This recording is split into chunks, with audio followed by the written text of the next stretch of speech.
নমস্কার বন্ধুরা, রিপার হিসেলে সবাইকে স্বাগত। আজকে আমি তৈরি করে দেখাবো রাধাবল্লভী। তার জন্য আমি এখানে নিয়ে নিয়েছি 200 গ্রাম বিউলির ডাল। বিউলির ডাল আমি 2 থেকে 3 ঘন্টা জলের মধ্যে ভিজিয়ে রেখেছি। এবার বিউলির ডালের জল ঝরিয়ে একটা পেস্ট তৈরি করে নেব। তার জন্য আমি এখানে নিয়ে নিয়েছি একটা মিক্সচার জার। এবার এর মধ্যে ডাল দিয়ে পেস্ট তৈরি করে নেব।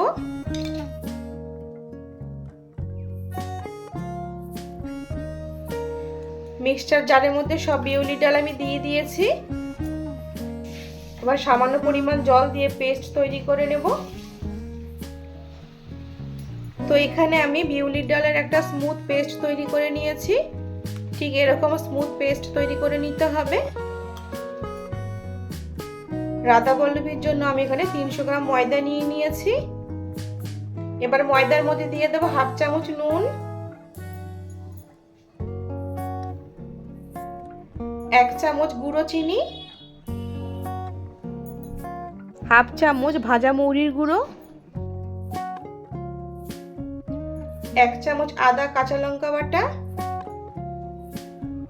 এবার দিয়ে দেবো 2 টেবিল চামচ সাদা তেল। এবার সবকিছু একসাথে মিশিয়ে নেব।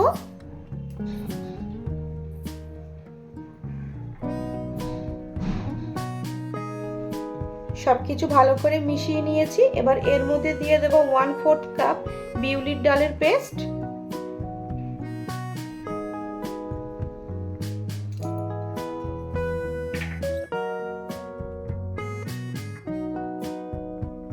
এবার ডালের পেস্ট ময়দার সাথে ভালো করে মেখে নেব। ময়দার সাথে ডালের পেস্ট ভালো করে মেখে নিয়েছি। এবার পরিমাণ মতো উষ্ণ গরম জল দিয়ে ডোটা মেখে নেব।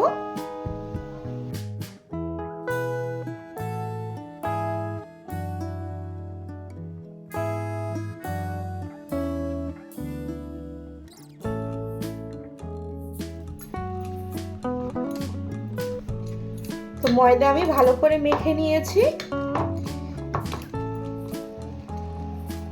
এবার ময়দার উপরটা যাতে ড্রাই না হয়ে যায় একটু তেল ব্রাশ করে নেব।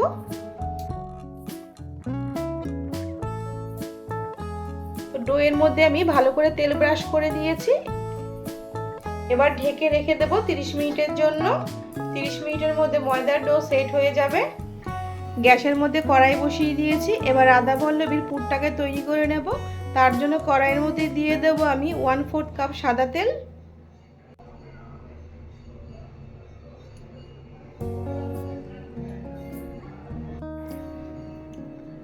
তেল গরম হয়ে গেলে তেলের মধ্যে দিয়ে দেব 1/4 টিস্পুন কালো জিরে।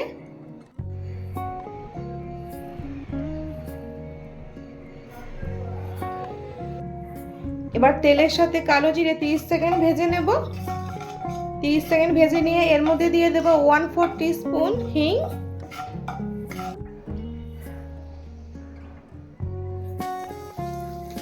তার সাথে দিয়ে দেব 1 চামচ আদা কাঁচা লঙ্কা বাটা।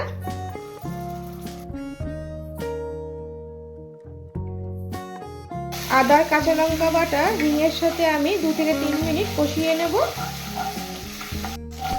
আদা কাঁচা লঙ্কা 2 থেকে 3 মিনিট এভাবে কষিয়ে নিয়ে এর মধ্যে দিয়ে দেব ডালের পেস্ট।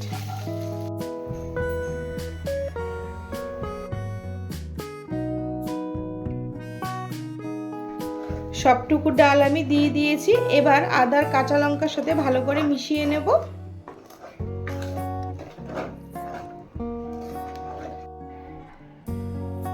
এবার ডালের মধ্যে দিয়ে দেব হাফ চামচ নুন, 1 চামচ চিনি। নুন আর চিনি ডালের সাথে ভালো করে মিশিয়ে নেব।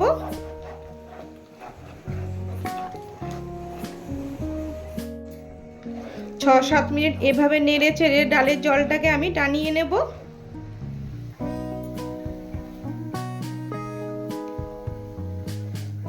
6-7 মিনিট এভাবে নেড়ে চেড়ে ডালের জলটাকে অনেকটা টানিয়ে নিয়েছি। এবার এর মধ্যে দিয়ে দেব 1 চামচ ভাজা মৌরি গুঁড়ো।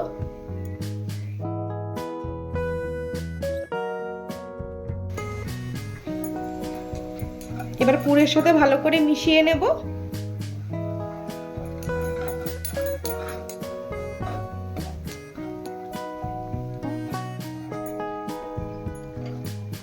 থেকে 7 মিনিট আমি পুরটাকে নেড়েচেড়ে এভাবে তৈরি করে নিয়েছি। এবার নামিয়ে ঠান্ডা করে নেব।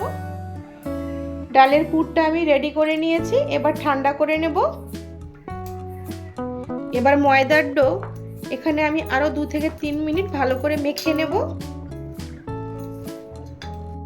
আরও 2 থেকে 3 মিনিট ভালো করে মেখে নিয়েছি। আর কতটা সফট হয়েছে দেখুন। এবার এখান থেকে আমি লুচির থেকে একটু বড় সাইজের লেচি কেটে নেব।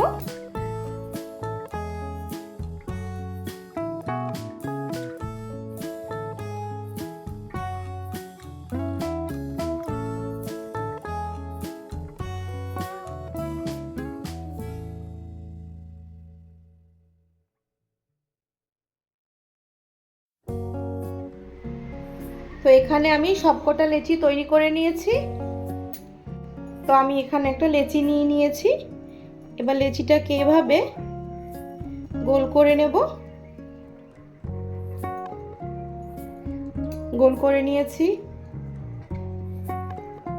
এবার পরিমাণ মতন ডালের পুরটাকে নিয়ে নিলাম, এইভাবে ভরে নেব। এবার চারিদিক দিয়ে এভাবে লেচিটাকে মুড়ে দিতে হবে, যাতে বেলার সময় পুর না বেরিয়ে আসে। এভাবে হাত দিয়ে গোল করে লেচিগুলো চ্যাপ্টা করে নেব। এখানে আমি সবকটা লেচি পুর দিয়ে ভরে নিয়েছি। এবার এর মধ্যে কিছুটা তেল দিয়ে দেব। চার সাইডে এইভাবে মাখিয়ে নেব, যাতে লেচি বেলতে সুবিধে হয়।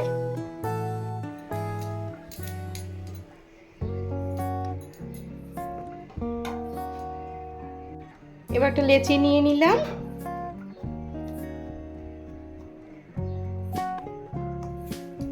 এবার বেলে নেব।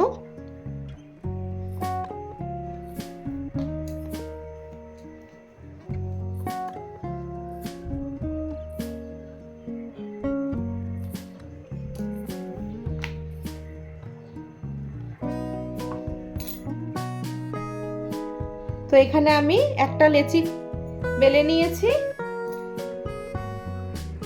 কড়াইয়ের মধ্যে বেশ খানিকটা সাদা তেল গরম করতে দিয়েছি। এবার এক এক করে আমি রাধা বল্লভী তৈরি করে নেব। তেল গরম হয়ে গেছে, এবার তেলের মধ্যে দিয়ে দেব।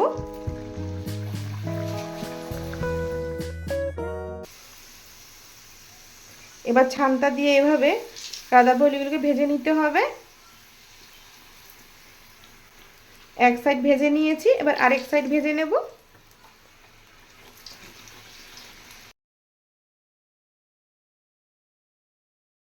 তো দেখুন কত সুন্দরভাবে রাধা বল্লভীগুলো তৈরি হয়েছে। এবার তুলে নেব। এখানে আমি রাধা বল্লভী ছোলার ডালের সাথে পরিবেশন করলাম। রেসিপিটি যদি পছন্দ হয় like, share, subscribe and comment করবে।